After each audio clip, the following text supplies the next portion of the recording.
Thank you for joining Wars of the Rosies as we continue with part 30, lesson 29 of the Illuminated Faith, Mystical Interpretation of the Gospel of St. John by R. Swinburne Clymer. Lesson 29. Man is a world in himself. When the soul has become conscious, it is the light of his world. St. John, chapter 9, 1 through 17. 1. And as Jesus passed by, he saw a man which was blind from his birth. 2.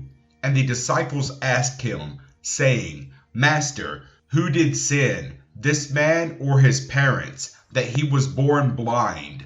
3. Jesus answered, Neither hath this man sinned, nor his parents, but that the works of God should be made manifest in him. In the answer given by Jesus to his disciples, we have the clearest exposition of the law of karma that is given in the scriptures.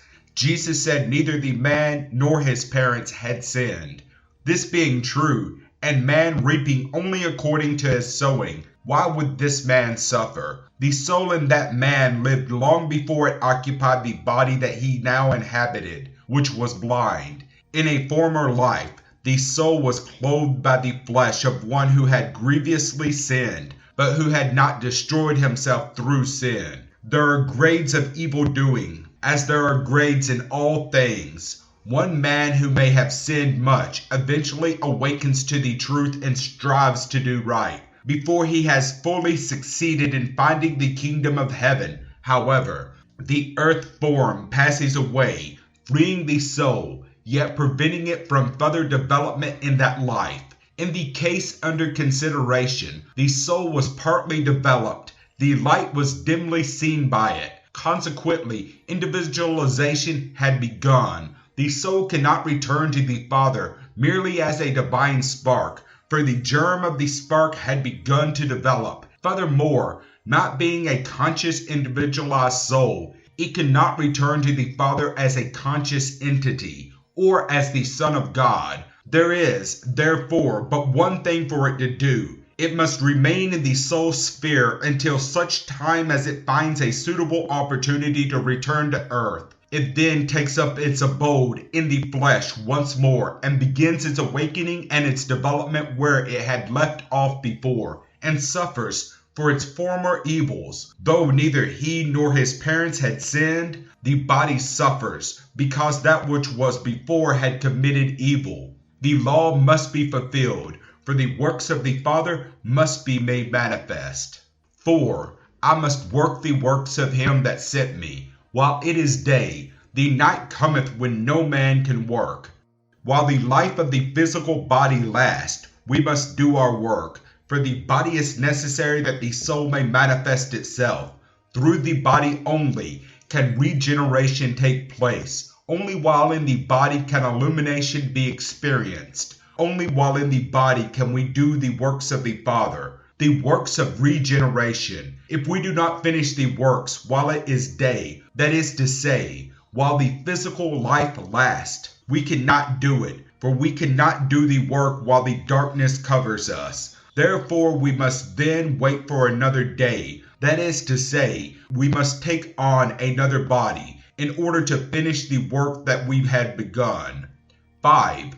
As long as I am in the world, I am the light of the world. The Christ awakened in man is the light and the life of man, and continues to be his light and his life as long as he remains with man, which is, as long as man obeys the divine law.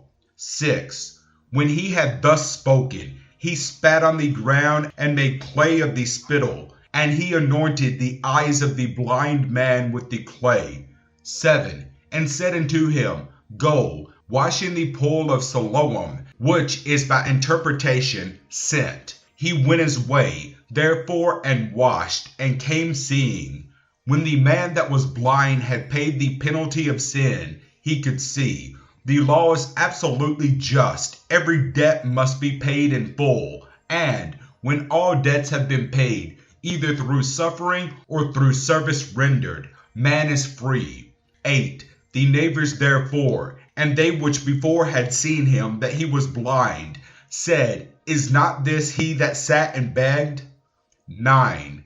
Some said, This is he. Others said, He is like him. But he said, I am he. 10. Therefore they said unto him, How were thine eyes opened?